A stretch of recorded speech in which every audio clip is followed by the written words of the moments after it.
People say maps don't lie. That's what I believed too, until I visited Raventon. I wasn't even supposed to find the village. It didn't appear on Google Maps, local directories, or travel forums. I discovered it by accident, a faded road sign on a forgotten highway, barely visible under rust and moss. I was driving through the northern countryside, researching abandoned settlements for a documentary channel. Places with dying populations fascinated me. Empty houses, broken schools, stories left behind. They felt more honest than cities. The road toward Raventon narrowed quickly. Trees leaned inward, forming a tunnel of shadows. My phone signal died. Even the radio began to hiss like someone whispering through static. That should have been my first warning. 6 miles felt longer than it should have. No other cars, no farms, no animals, just trees. And silence so thick it pressed against my ears. Then suddenly, the forest opened up. Raventon stood there, like it had been waiting. Old stone houses lined a dirt road. Smoke rose gently from chimneys. Yellow lights glowed behind curtains. It wasn't abandoned. It was alive. Too alive. I parked near what looked like a small inn. As soon as I stepped out of my car, I noticed something strange. No wind. The trees stood perfectly still. The smoke from chimneys rose straight upward, unnaturally neat. Even the village well, its rope didn't sway. It felt like the world had paused, just for this place to. A man stood near the inn entrance. Tall, thin. His clothes looked decades old, like they belonged to a different century. "You're early," he said. I frowned. Early for what? He studied my face carefully, like he was trying to remember me from somewhere. The moon," he replied. "It rises tonight." I forced a smile. "Full moon?" He nodded slowly. "Yes, you should leave before it does." That was the second warning. Inside the inn, everything smelled of wood and dust. The owner, an elderly woman with clouded eyes, gave me a room key without asking for ID. "No outsiders stay past moonrise," she said flatly. I laughed nervously. "Is that some local rule?" Her eyes finally met mine. "No," she whispered. "It's survival." I spent the afternoon walking through Raventon, recording audio notes. The villagers avoided eye contact. Children were nowhere to be seen. Everyone seemed to be preparing for something, locking doors, closing shutters, drawing symbols in chalk near entrances. At the edge of the village stood a stone church. Its doors were sealed shut with iron chains. A hand-painted sign read, "Do not enter after sunset." That's when I noticed the moon. Even though it was still daylight, it was visible. Pale and massive, hanging low in the sky. Wrong. The sun began to set faster than normal. Shadows stretched unnaturally long. A deep bell rang from somewhere unseen. The villagers rushed indoors. I knocked on the door of a nearby house. No answer. Then I heard it. A low hum. Not mechanical, not human. Like dozens of voices breathing together. The ground vibrated beneath my feet. The sky darkened. The moon finished rising. Suddenly, every light in Raventon went out. Total darkness. I pulled out my flashlight. It flickered violently before stabilizing. That's when I saw the road. The road I came from was gone. Where it should have been stood nothing but dense forest stretching endlessly. Behind me, a whisper. "You stayed." I turned around. The inn was no longer there. Only ruins, collapsed stone, broken wood, centuries old. My heart pounded. The village lights flickered back on, but Raventon had changed. The houses were decayed. Roofs caved in. Windows shattered. The air smelled of rot and earth. And standing in the middle of the road were the villagers. Their eyes were hollow, skin pale, smiling, all of them.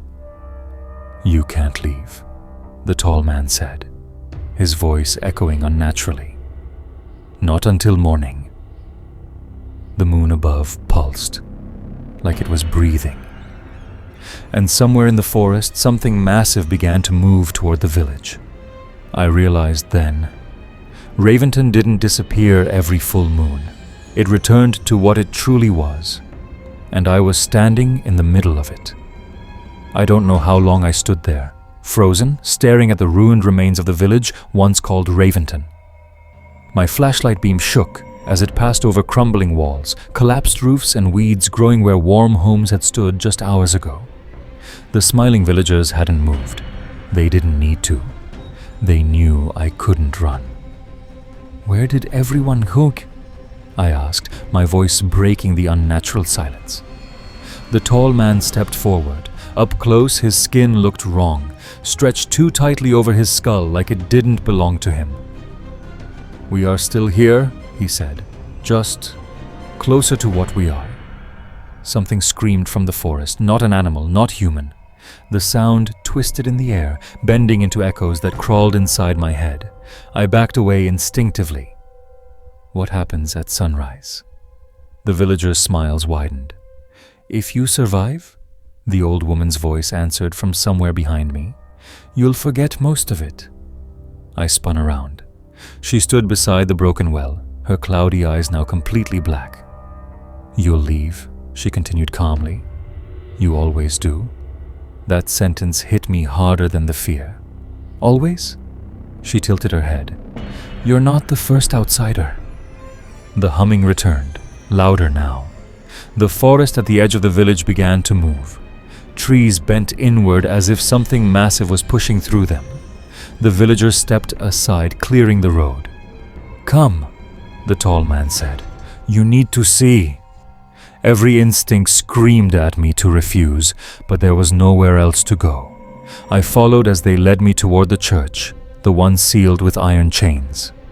The chains lay broken now, twisted outward as if something had forced its way out, not in. Inside, the air was thick with decay. Moonlight poured through the shattered roof, illuminating the walls.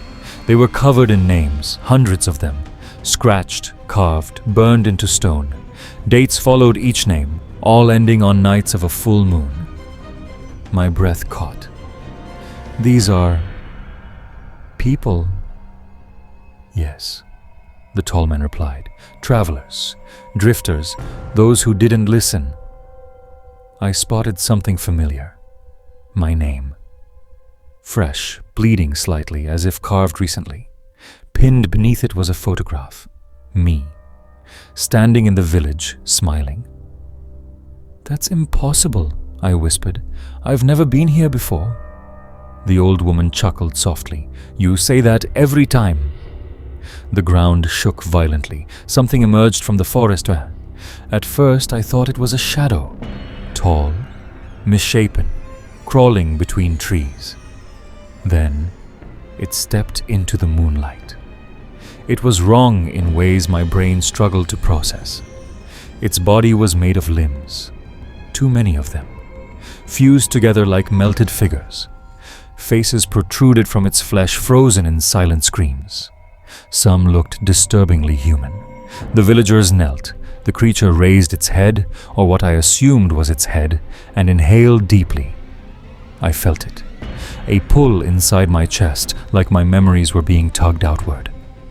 "That's the shepherd," the tall man whispered reverently. "It keeps the village alive." "Alive!" I screamed. "This place is dead." The old woman shook her head. "No, it is remembered." The shepherd moved slowly through the village, brushing its grotesque limbs against the houses. Wherever it touched, the ruins briefly restored themselves. Walls rebuilt, windows reformed, before collapsing again. Reality flickered. "This village existed once," the tall man explained. "A long time ago. We made a pact." He looked at me. "We wanted to be spared from death." The shepherd stopped in front of the church. "In exchange," the old woman continued, We offered remembrance, souls, stories. My stomach dropped. Outsiders, I whispered. She nodded. The full moon thins the veil. The shepherd returns, we feed it. And in return, she gestured around. Raventon exists again, for one night. The creature turned toward me. Every face on its body opened its mouth at once. I screamed as images flooded my mind. Flashes of people arriving, screaming, running, being dragged into the forest, being absorbed, forgotten. The shepherd reached for me. The villagers didn't move. You can still survive, the tall man said calmly. Run when the bell rings.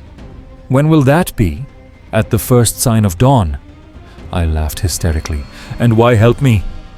He stepped closer, his smile finally fading. Because once, someone helped me.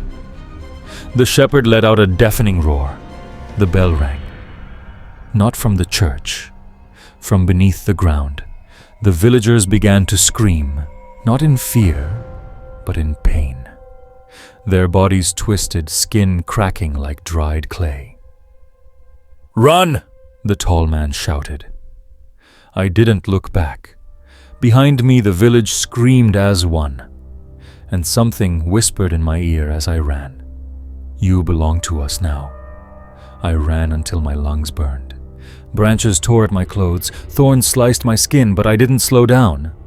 Behind me, the screams from Raventon blended into something else.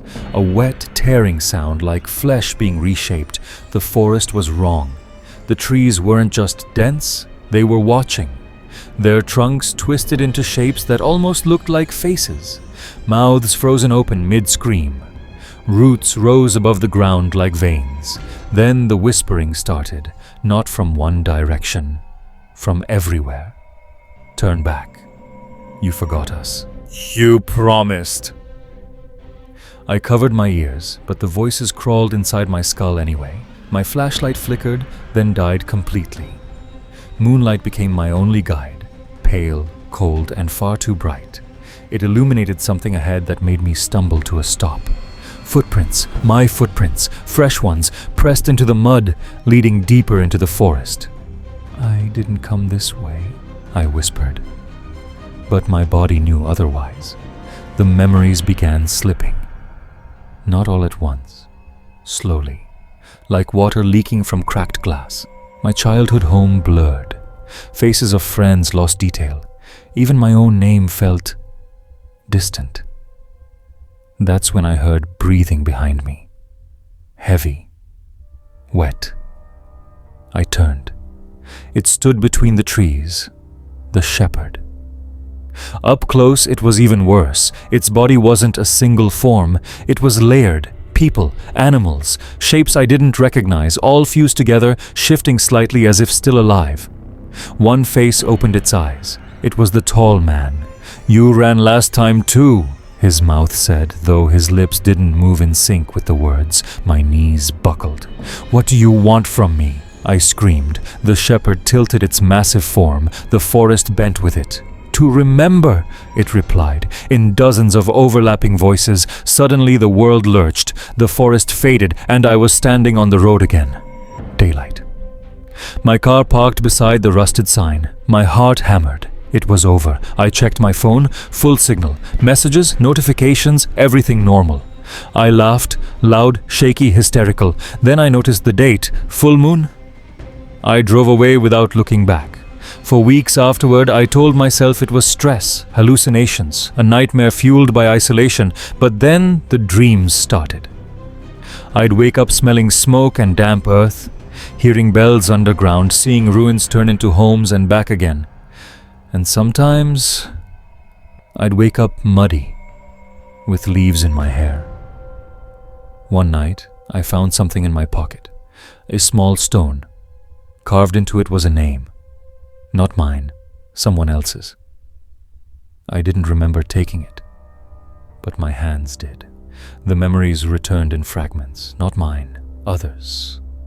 A woman screaming as the forest swallowed her. A man begging at the church door. A child hiding beneath floorboards. They weren't visions, they were memories. That's when I understood. I hadn't escaped, I had been marked. The shepherd didn't just consume people, it stored them inside anyone who survived. That night, my reflection in the mirror didn't move when I did. It smiled and whispered, "You'll go back." I tried everything. Moved cities, changed numbers, deleted recordings, burned my notes, but every full moon, I lost time. Hours, sometimes days. People began telling me strange things. "You talk in your sleep," a girlfriend once said. "You say names, a lot of names." Eventually, I found myself driving north again. I don't remember deciding to go. I only remember seeing the sign.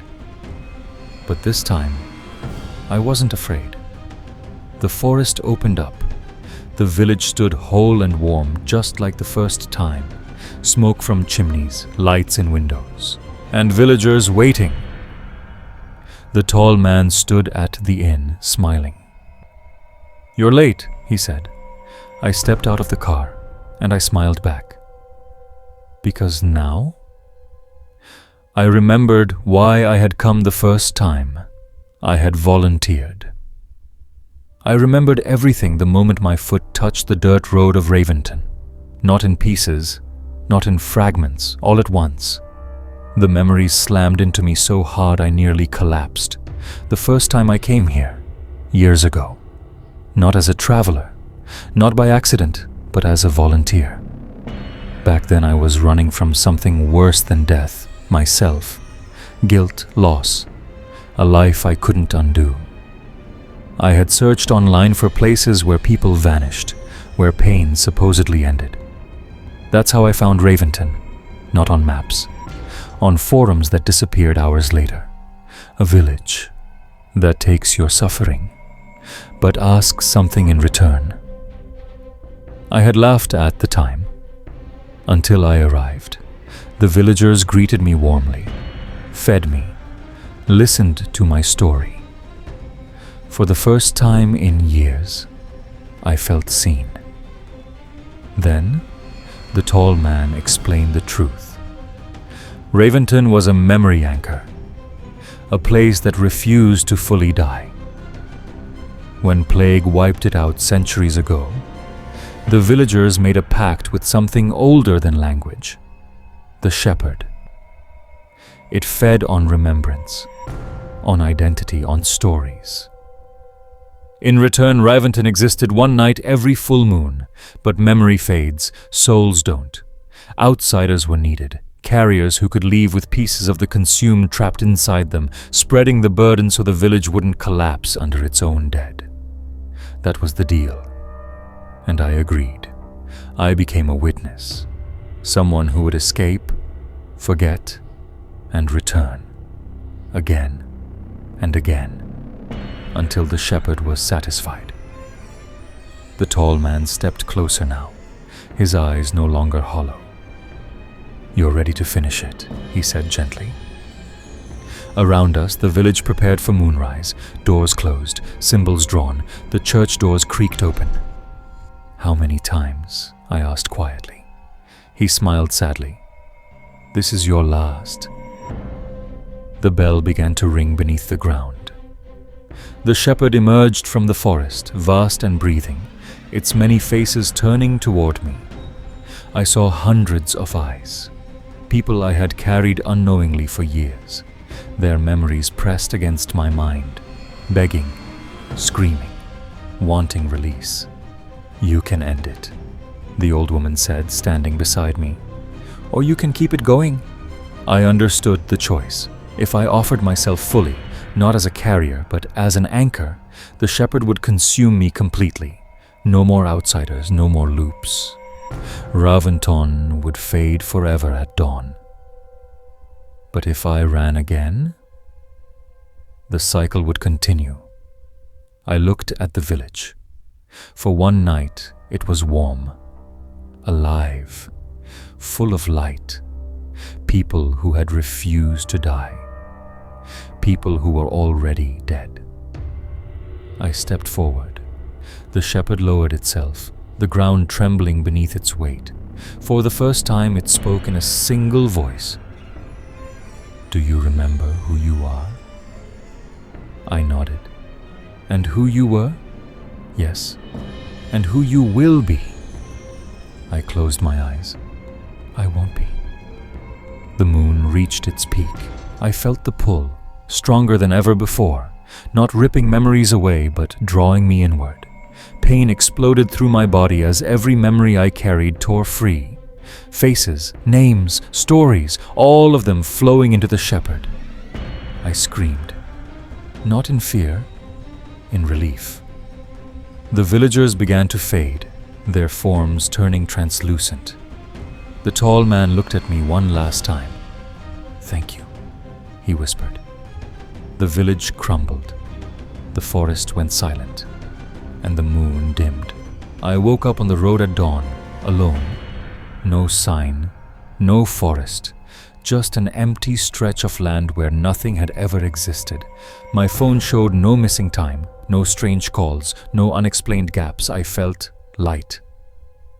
Years later, I still drive past that region sometimes. There's nothing there. No Raventon, no road.